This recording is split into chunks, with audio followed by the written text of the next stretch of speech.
There's an island in the Pacific where, for centuries, the people speak of walking through dreams as if through a forest trail. They say your spirit can leave your body as you sleep, not in fantasy, but in fact, and visit places your feet have never touched, mountains you've never climbed, faces you've never met. They call it dream travel. You wake up with sand on your skin, salt in your lungs, and no idea how you knew the name of a village halfway across the ocean. But this isn't just myth from Polynesian shores. The idea of dreamwalking, the conscious journey through dream realms, appears everywhere. In Himalayan caves, in Aboriginal songlines, in the whispering scrolls of Tibetan monks, in the midnight chants of African medicine men. It's as old as sleep itself. Have you ever had a dream so real it shook you? A dream where you weren't just observing. You were there. You could feel the wind, smell the wood smoke, taste the river water as if your tongue still remembered a life it never lived. What if those weren't dreams at all? Tonight, we're not just talking about lucid dreaming or science's attempt to trap REM cycles in graphs. We're going deeper into a forgotten current of human ability. One that was once strained, passed on, protected, a way of traveling not with feet, but with spirit. The ancients called it by many names.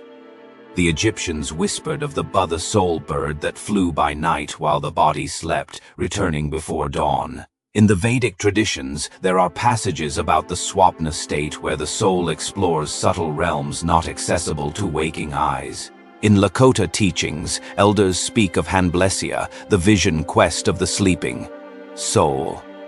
In medieval Europe, it was said witches rode the winds in dream, crossing miles in moments, gathering secrets from the other world. This was not fantasy, it was practice, a skill to be learned. And for some, it still is. There are tribes in the Amazon who begin training children at the age of 6, asking them to remember their dreams, navigate them, even choose their destinations. To them, the dream world isn't a shadow of this one, it's the other half. A parallel field where spirit beings, ancestors, even messages from Earth herself can be received. There's a woman in Mongolia who swears she visited the same plateau every night for 12 years, a place no map contains. But where the wind always blew from the left and the stars were brighter than they should have been, she'd bring back answers, clues, details that helped her neighbors, illnesses diagnosed, lost objects found, once a warning about a fire which came 3 days later. And then there is the story of Thomas Edward Lawrence of Arabia, who claimed in his war journals to have had dreams so vivid, so prophetic, he once led an entire strategy based on a vision he had while asleep in a tent. He couldn't explain it, only that it felt realer than waking life. Science brushes against these tales with terms like lucid dreaming, out-of-body experience, even astral projection. But the language fails to hold the weight of what indigenous traditions have long protected. To the dreamwalker, this isn't sleep. It's survival, it's communion, it's truth, and maybe it's memory. Because some people, often children, report dreams of places they've never been, speaking languages they were never taught, dreams that lead them to buried items, to strangers they shouldn't recognize, to secrets only their ancestors would know.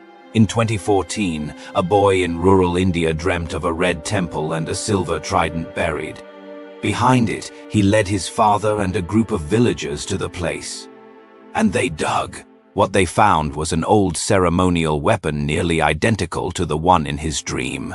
No one could explain it, but to the elders, the explanation was simple. His spirit remembered what his waking mind had forgotten. Maybe yours does too. So tonight, as the world begins to sleep, we'll follow that thread deeper into the spaces between breath and thought, through stories hidden in shadowed caves and beneath temple floors, into dream schools, yes, actual schools where initiates once trained to walk between worlds, to travel not only across space, but through time, to see not only the world beyond, but themselves stripped of illusion. And perhaps, just perhaps, we'll begin to understand what dreams really are, and why they never quite feel like fiction. Because what if every time you close your eyes, a doorway opens not in your mind but in your soul? And what if you've already walked through it? Countless times. In the high plateaus of the Andes there is an old tale told by Quechua elders. If you sleep near the edge of certain sacred mountains, you must be careful, not because of animals or weather, but because your spirit may not return. They believe the mountain has its own dream, and sometimes it takes yours. It's a haunting idea, that the earth itself dreams, and that we're not just travelers in our own sleep, but sometimes guests in the dreams of something much older. But this isn't just poetic metaphor. Many ancient traditions suggest that dreamwalking wasn't only a way to explore unseen landscapes. It was a method of receiving information, healing, or even warning others across time and distance. In Tibet, before the Chinese invasion, monks trained in Milam, the yoga of the dream state. It wasn't optional mysticism, it was discipline. For years, initiates would sleep in silence, practicing lucid control, visualizing light bodies, and learning how to remain conscious while the body fell asleep. Their goal: not escape, not entertainment, but evolution, self-realization. A complete awakening from the illusion of separation in waking life and beyond it. Milam practitioners claimed they could visit other dreamers, share symbols, leave messages. Some even said they could navigate the bardo, the liminal space between death and rebirth, preparing the soul to break free from the endless wheel of reincarnation. Further east, Japanese Shinto mystics performed yumeiji, or dream journeys, into forest spirits' realms to receive guidance for the living. And across the ocean, the Aboriginal people of Australia carried oral maps called songlines, tracks of ancestors who first dreamt the land into being. These weren't bedtime stories, they were spiritual GPS systems. Walk the songline in waking life, and you're following the same path your soul once walked in dreams. So why do so few remember? Why, in a world filled with ancient teachings, do most people brush off their nightly travels as nonsense? Why do dreams that once guided kings and shaped civilizations now disappear with the morning light? Maybe because dreamwalking demands a kind of silence the modern world has forgotten, a trust in the invisible, a surrender to the strange. The Dogon people of Mali, famed for their astronomical knowledge of Sirius long before telescopes, believe every person has a nyama, an energy that travels through the breath and dreams. They speak of a star being ancestor named Namo who still speaks to them through dreams, not just metaphorically, literally. Visions passed down from generation to generation. Star maps encoded in sleep.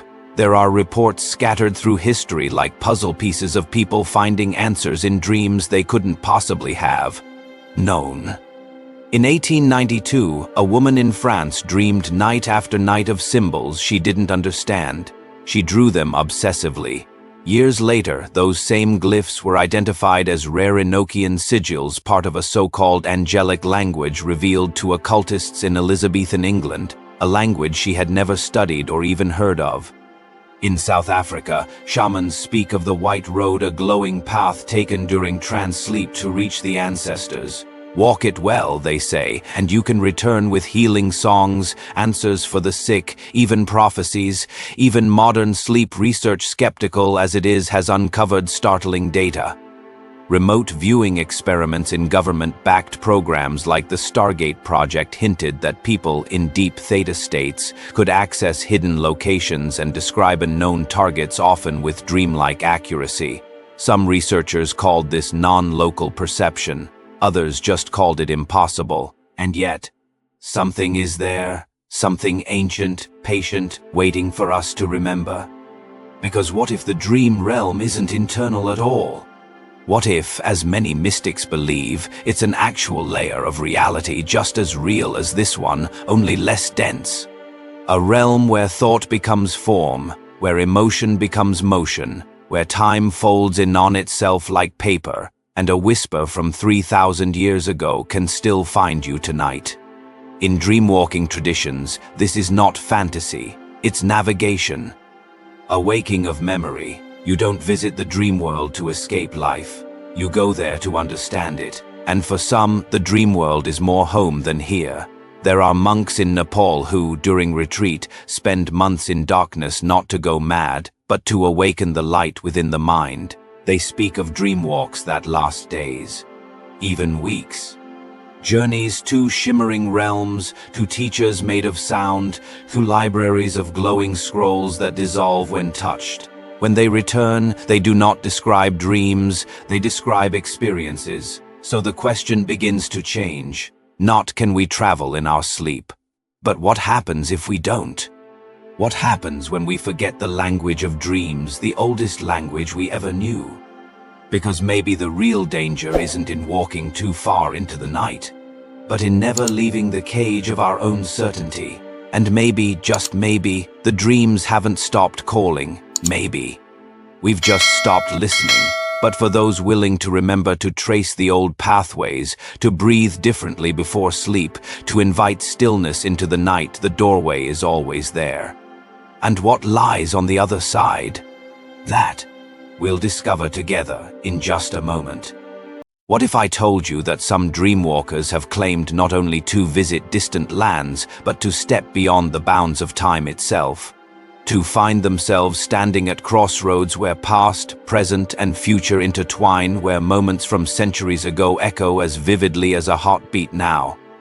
In the ancient city of yore, a priestess once described a dream so vivid she could hear the chants of forgotten temples, smell the incense long burned to ash, and touch the stone worn smooth by generations. She called it her night voyage, a journey of the soul through the layers of history itself, and she was not alone. From the Mayan shamans in the jungles of Guatemala to the mystics hidden within the cathedrals of Europe, dreamwalking was seen as a bridge, a living thread connecting the seen world with the unseen. A sacred tool to glean wisdom from ancestors, commune with spirits, and glimpse the vast tapestry of existence. Yet, in our world today, this ancient wisdom often seems like a whisper lost in the roar. The light dims behind screens, distractions, and endless noise. But the invitation remains, because dreams are not just flights of fancy or random neurons firing. They are portals, gateways to parts of ourselves and the universe that science still struggles to explain.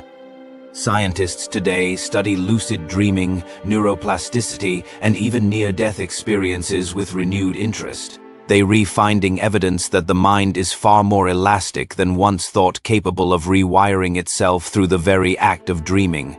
Our DNA, some suggest, may hold memories waiting to be unlocked in these twilight states.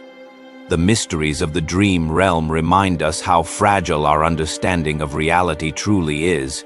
We live in a world that often values the measurable and dismisses the mystical, but the two are not opposed. They are threads woven into the same cosmic fabric. So what if the ancient dreamwalkers were right all along? What if by learning to navigate our dreams, we're not just exploring stories or symbols, but rediscovering a forgotten part of ourselves? The part that remembers how to fly, to heal, to see beyond the limits of time and space? The first step is simple, yet profound: to honor the dream, to listen deeply to what it reveals, no matter how strange or unfamiliar. To open ourselves to the possibility that when we close our eyes, we are truly opening a door. Perhaps your next dream will be a map, perhaps it will be a message, or maybe it will be an invitation to walk again, with curiosity and courage, the ancient path of the dreamwalker. And as you drift into sleep tonight, remember, somewhere between the pulse of your breath and the quiet hum of your heartbeat, there is a journey waiting, not far away, not out of reach, but inside you. So when you wake, what will you remember? And where will your soul have traveled while you were asleep? I invite you to share your stories, your own dreams that felt too real, too strange to be just imagination. What did you see? Who did you meet? What did you learn? Let's explore these mysteries together. If this journey into the unseen has sparked something inside you, please like the video, subscribe, and join us as we continue to uncover the hidden wonders of our world and ourselves. Because some doors only open in the quiet of night, and some journeys never truly end. Thank you for walking this dream with me. Until next time, may your sleep be deep, your dreams vivid, and your spirit free to wander wherever it will.